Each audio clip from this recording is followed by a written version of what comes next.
Guys, ito na ang ating ginataang tilapia. Ayan, medyo natuyo-tuyo na siya konti, guys. So, pwede na yan siguro kasi medyo ano naman ang sabaw niya. Hindi siya maganda, guys, yung sabaw. Oh, kasi yung gata na nilagay natin, medyo matuyo.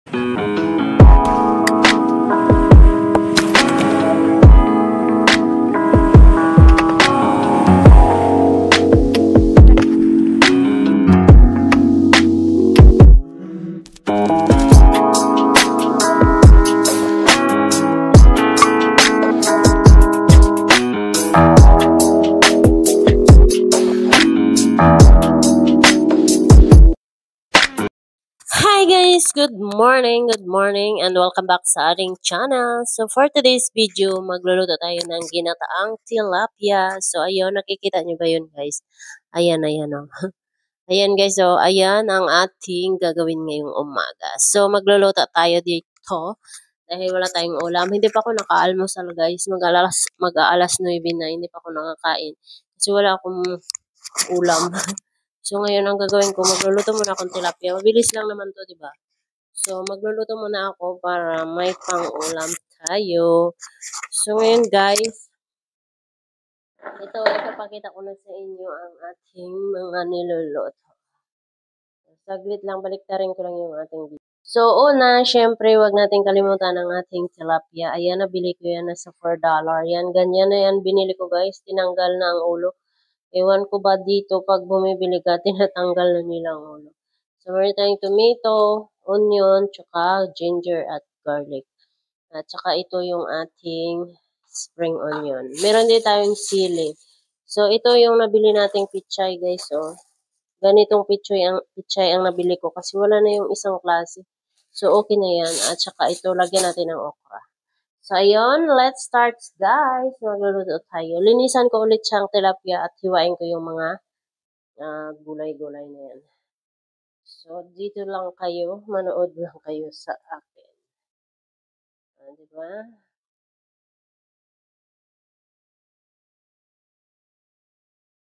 Yan lang kayo guys, kasi maghihiwa tayo dito.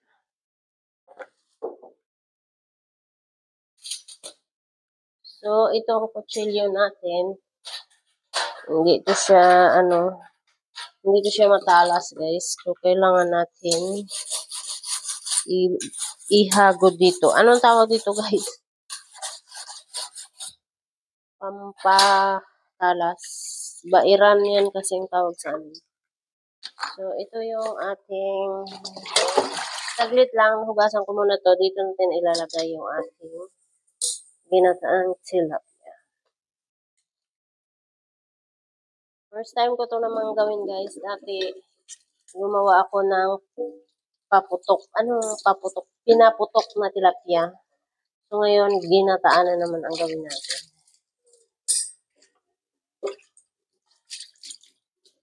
So, dito natin ilalagay ito. At saka itong ating tilapia. Tanggalin na natin itong dumi-dumi dito guys. Kasi meron pa siyang dumi. Ayan o. O, diba? Maaga akong bumaba guys. Bumili ako ng gulay. So guys, pagpasensyahan nyo na ang video kong ito kasi nawala yung boses, nalubat yung microphone ko. So magbo-voice over tayo dito sa part na to. Medyo haba ang ibo-voice over ko nito guys.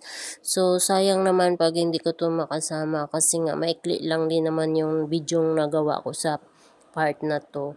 So kailangan nating mag-voice over. So ngayon, nag-aano tayo dito guys sa ating pampalasa. Magbabala tayo ng bawang, sibuyas at luya. So alam nyo ba guys na isa sa pinakamagandang ilagay pag sa isda is ito ang luya kasi nawawala talaga ang lansa at saka medyo may anghang siya. So, kunting lagay lang ng sili. So, maanghang na talaga. Kahit sa mga guys, pag naglalagay ako sa amo ko, kasi karamihan sa soup na ginagawa ko para sa amo ko, may luya talaga siya. So, pag nilalagay ko ang luya sa pork bone o kung anumang soup ang gagawin ko, mano siya guys, maanghang ang lasa sa sabaw. So kaya gustong-gusto ng amo ko 'yun. So andito na tayo sa part na to guys na maglalagay tayo ng pampalasa. Syempre maglalagay tayo ng asin at saka paminta at saka yung chicken granules. Yung chicken granules guys, katulad din ng anong tawag sa atin dyan sa Pilipinas. Yung, syempre yung magic sarap. Yun pala yun. So yan, naglagay ako ng konting tubig dito guys para pakuluan natin yung isda. Saka natin ilagay mamaya yung ating gata. So, ayun. Sana maganda ang gata na bili ko guys kasi hindi itong gata na binibili ko to. Iba kasi to. So, sana maganda to guys pag nilagay natin mamaya sa ating isda. So, ayan. Nagdagdag pa ko yan dyan guys. Yung sibuyas dahon na hiniwa ko kahapon. So, may natira. So, wala naman akong paggamitan. So, ngayon, ilagay natin dyan para sayang. Para hindi naman sayang, di ba? Kasi sayang naman pag na ano yan, na bulok. Kasi ako pag naghihiwa ako ng sibuyas, medyo marami-rami minsan. So, tara! Ayan na guys, ang ating paksiw ang kinalabasan. So, nagluto rin ako ng soup ng amo ko. Nilalaga ko lang muna yan dyan guys. Kasi gusto nila yung malambot na malambot ang karne. Yung naghihiwalay ang laman sa buto. So, hinahayaan ko lang muna yan dyan. Saka ko ilagay yung mga kasama niya. So, ngayon, naghuhugas ako ng, ano dito guys, ng sangkalan. Sangkalan ba tawag dito? Oo, tama, sangkalan. So, ngayon, hihiwain ko naman ang ating gulay. So, ang gulay natin, alam niyo naman kung ano, diba? Ang ilalagay natin, kanina pinakita ko na ay yung ating pichay at saka okra. So, ito guys, ang ating pichay na nabili. So, parang hindi ako nasasarapan sa pichay na to. Iba kasi yung binibili kong pichay. Ito kasi, anong tawag dito? May tawag dito guys, hindi ko lang sure kung ano. Pero hindi ako mostly bumibili ng ganitong pichay guys. Kasi parang walang lasa. Mas masarap yung ang isa na katulad sa atin ng pichay. Pero ito kasi, aywan ko anong tawag dito. May tawag dito sa ganitong pichay guys. Di ko lang sure. Kaya ito na yung binili ko kasi wala kasing tinda na pichay na yung binibili natin talaga na parang katulad din sa Pilipinas. Wala kasi.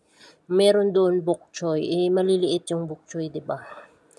So, ayan. Maglinis muna tayo dito guys para ilagay lang natin sa ating isda mamaya pag nakuluan na ang ating paksiw. Paksiw ang kinalabasan. Hindi, ginataang tilapia ang tawag doon. So, ayun, konti lang siguro to ang gagawin ko guys. Kasi syempre, marami na akong nilagay na gulay. May okra pa akong nalagay. So, ito, dagdag to para parami lang ng gulay natin. Pag nilagay ko naman to lahat guys, hindi ko naman nauubos ang gulay. So, sayang lang, itatapon, diba? So, ito, konti lang ang ating gagawin. Para syempre, meron tayong pichay, kunyari. Charot lang.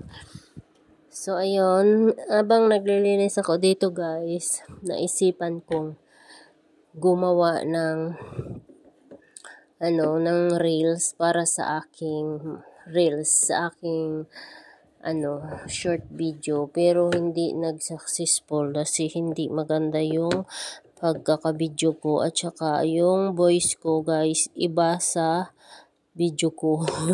Iwan kung bakit. Tapos namatay pa yung microphone ko. So, ang kinalabasan ganito voice over. So, okay lang kasi guys ito is nilalagay ko to sa YouTube. Sana yung ginawa ko kanina, gagawin ko sana yun. Ilalagay ko sa ayan guys, Facebook ang ating isda. Ang problema, walang Nandito na tayo sa exciting part. Kasi namatay ang microphone. So guys, balik na tayo tingnan dito. natin kung Nandito anong na lasa tayo nito sa at lagyan natin ng suka isda. at So, gata. tinikman ko lang kung anong lasa. Syempre, lasang isda. So, kung masarap ba ang kulang siya sa luto. lasa kasi konti lang nilagay Masarap natin. sana siya guys kapag Dagdagan natin ng maasim-asim. konting Ang asin. problema guys, bawal tayo sa maasim. Kaya konti Lagyan Lagyan na lang natin siguro ang dito guys ng fish nilagay. sauce para hindi na ako magdagdag ng So, asin. nakalimutan ko, di ko pala nalagyan to ng kamatis. Ngayon ko lang na-realize guys na wala palang kamatis tong ating ginataang isda. Sana may kamatis, di ba? So, okay lang yun kasi meron naman tayong suka. So, ang suka ko na to is dato puti. So, syempre galing to ng Pilipinas. Wala kasing suka dito guys na katulad sa atin na ganito. Meron dito suka guys, artificial. So, hindi magsarap. Syempre alam nyo na artificial, di ba? So, ayun, mga 2 cup lang ng ating bottle ang inilagay ko kasi syempre pag maasim naman, pangit naman. Hindi maganda sa ating sikmura kasi meron tayong acid. So, ito, hindi ako kumakain palagi ng mga maasim guys kasi ang aking acid is umaangat. Hindi ko maintindihan. No? Ito, lagyan na natin ng gata ang ating tilapia. So, alam niyo ba guys, yung gata nga, bawal to sa akin. Pero dahil hindi nga ako kumakain nito araw-araw or hindi ako minsan sa isang buwan, so, ayan, isang beses lang ako natin kumain guys ng pagkain na may gata. Kaya na-miss ko. So, ilagay natin ang maglalagay tayo ng gata at kakain tayo dito guys ng ginataang tilapia. So, isang araw lang naman to. Isang araw guys, ilagay na natin ang ating pichay. Hindi maganda. Una natin yung mga stokya kasi medyo matigas. Hindi maganda ang maidudulot natin sa ilagay katawan ang natin. ating So, ilalagay na natin tong ating anong tawag dito guys? Hindi maganda yung ang ating gata guys kasi pichay. hindi siya Pero ang ginalagay ko gata na gata parang may halong tubig. Kasi pag medyo kaya na ilagay ganyan ko yung lahat, itsura niya. mauna maluto yung kanyang dahon. So, lagay natin ito yung na natin hati ko ang na lang ating muna. gata. Tapos, pinaibabaw ko Takpan lang yung natin muna guys para maano siya, dahon ma-steam niya. ang So, takpan gulay natin para guys at maipano natin pagkalipas ng maibaba. ilang minuto, pwede natin buksan at i-diin natin sa may sabaw. So, kasi syempre hindi naman maraming sabaw niyan. So, kailangan natin i-ano para maging ano siya, magkaano siya sa gata, magkalasa. So, ito, lagyan, ay buksan na natin guys. So, ayan, tinakpan natin yung ating gulay. Pwede na natin itong ibaba natin para medyo maluto naman siya. Syempre, alangan naman ganyan lang.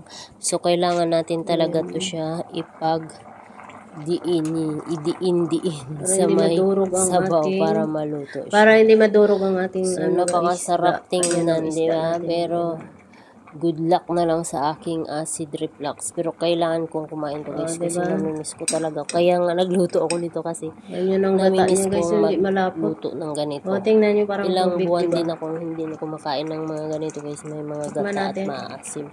Kasi iniano ko talaga yung aking acid. Yummy na Pero siya. for the meantime, kumalma na yung sikmura ko guys. Hindi maipaliwanag na dahilan kung bakit. Pa natin ulit guys para so, ayan, ibaba na natin siya sa may sabaw. Ito na ang aking ginataang tilapia. Ayan, medyo natuyo-tuyo na siya 5 to 10 minutes siguro past so, hanggang pwede na sa yan tumuyo, siguro matuyo kasi yung medyo sabaw. Ayan, natuyo na niya talaga siya guys. Hindi siya maganda guys yung sabaw. Pero hindi maganda kasi yung gata na na nilagay natin. Medyo matubig siya. Medyo matubig. At saka nilagyan ko pa ng tubig. Tapos, plus may tubig pa ako nilagay dito. Ang gusto ko sana sa gata, pag ganitong mga luto guys, gusto ko malapot yung gata, yung nagmamantika. Pero ito ang ating niluto na to guys, hindi nagmamantika kasi matubig na ang gata. Plus nilagyan ko pa ng tubig. O diba? Or maya-maya na kasi para medyo matuyo. So, pero okay na yan guys. At so, kakain ako ng almusal kasi yung gata na binili ko, hindi naman naman kasi yung binili ko dati. Kasi nung pumunta ko dun sa shop. So guys, ito na ang ating ginataang tilapia. Ayan, nilagay ko na sa ating plato at tayo ay kain na. Ito yung ating rice. So, ayan. Masarap naman siya, guys. Okay naman yung gata niya. Kahit masabaw. Pero pinatutuyo-tuyuan ko siya, guys, doon. Hindi ko muna pinatya ng apoy para mamaya medyo ano yung gata. Magmantika. Hindi siya kasi nagmantika. Maraming tubig pa kasi ako nilagay sa isda ko kanina. Kaya yan, tuloy naging tubig siya. Hindi malapot ang gata. So, yan guys, kakain na ako kasi nagugutom na tayo. So, ayun na nga guys, nandito tayo kumakain. Medyo masarap naman, medyo. Kasi gusto ko sana sa gata na to guys, nagmamantika siya. Kaya lang medyo matubig. Tsaka may tubig pa ako nilagay, di ba? So, di bali yun na yun. Wala na tayong magagawa. Tsaka hindi maganda yung gata na nabili ko. Mas maganda yung isang klase, yung ayam. Masarap naman siya. Ito yung okra natin kanina.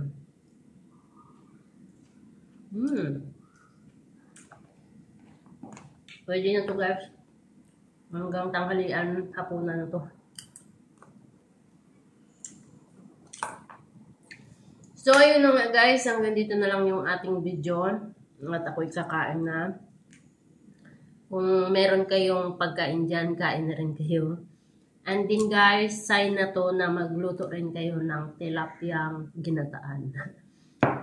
And by the way, gaya ng sabi ko na sa video ko is, susunod na buwan ang magiging content ng aking vlog na to dito sa YouTube channel ko is bahay serye. So, magbabahay serye na naman ako para medyo lumaki-laki ang revenue. Sorry.